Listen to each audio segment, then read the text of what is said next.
Anxiety and depression is like being in the state of mind where nothing is ever going to get better. Like there's no way out or solution.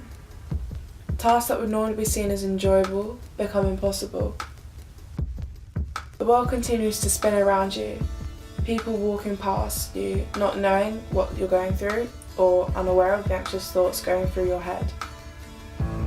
Anyone can be affected by these mental health disorders, whether you being affected personally or watching someone experience it. They are seen as something that everyone goes through in their lives, especially through adolescent years, but some people are affected by it more than others. Having a mental health disorder is just like any other illness, but although you can't see it, it is real.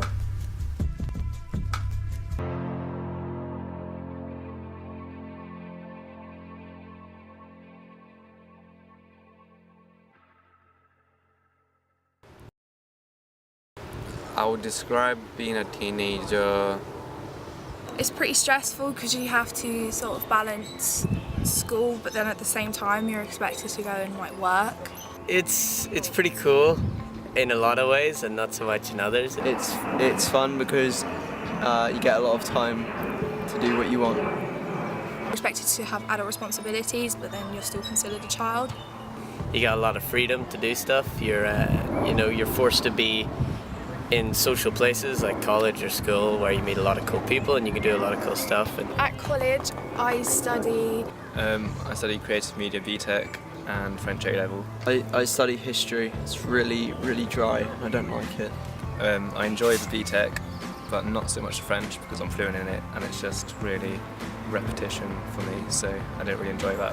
I don't find college stressful, but I enjoy the BTEC because it's quite fun and got some good mates there. Yeah, love it. It's awesome. I really enjoy it. Legally, you have to stay in education until you reach the age of 18. This means that teenagers have to remain in school, college, or take part in an apprenticeship. It's a stressful time trying to balance school and work as well as having a social life, but college is considered an enjoyable time for most students. I picked biology, chemistry, maths and psychology, but I really didn't like chemistry, so I dropped it. I'm going to do a biomedical degree for 3 years and then do a nutritional therapy degree for a year, hoping to be a nutritionist. I think there is enough information, but then in certain areas there isn't.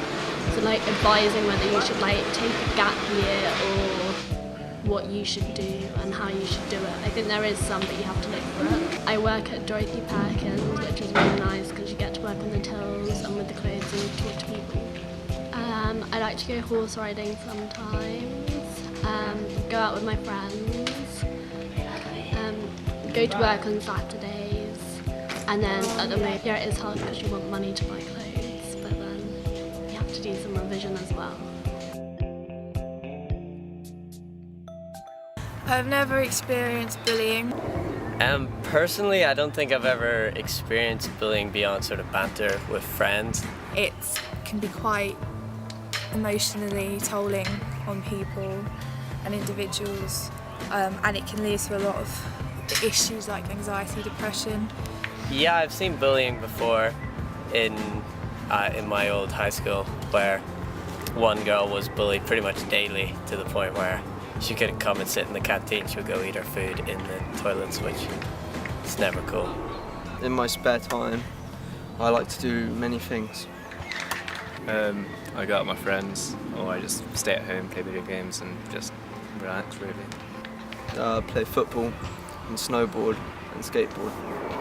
I just chill, watch YouTube videos, maybe do some writing.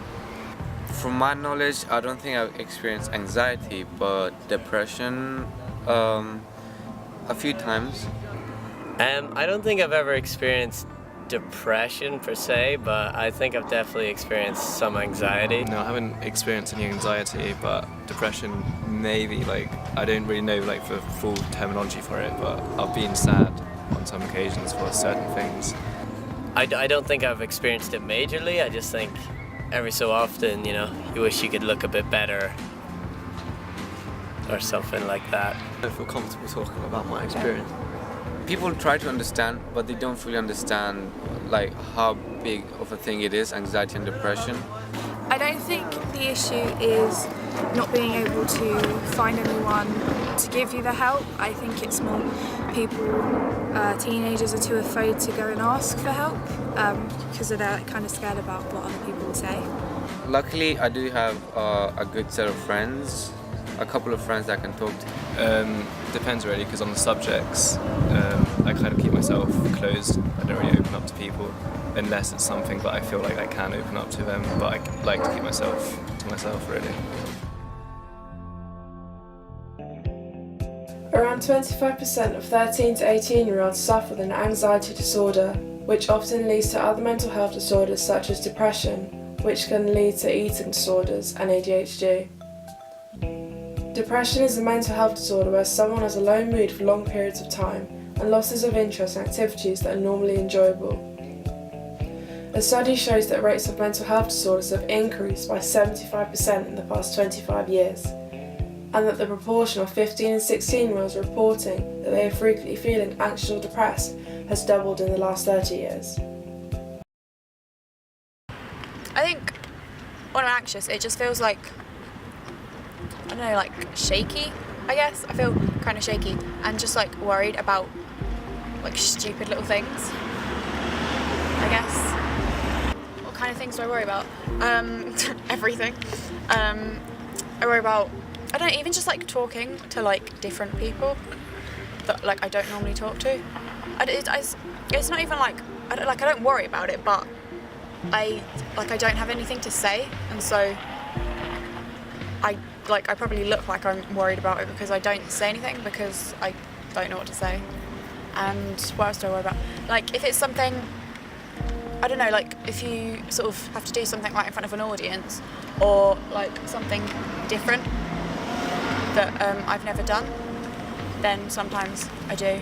And then nuclear annihilation, because that is a real issue. Anxiety and depression has become like almost like a trend on social media because it's just like people say, like obviously people say about it and stuff, and then it just almost turns into like a competition.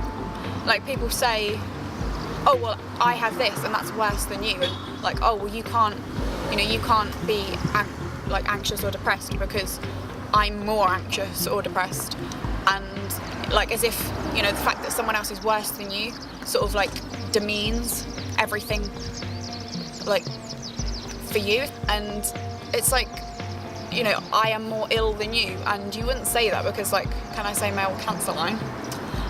Because it's an illness, right? So you wouldn't say like, oh well, you can't have cancer because I have more cancer than you, so why would you say it for like anxiety or like depression? Because it's the same thing, but people like demean it by saying, well, I have it worse, or I know this person who has it worse, and it's just stupid. If someone was feeling anxious, I guess you would say like, I don't know, try and put things into perspective, but then that doesn't really help, so maybe not. I don't know, I guess just like talk to someone, because it might help if you're talking to someone rather than just sort of keeping it to yourself. Like no matter who it was, just anyone.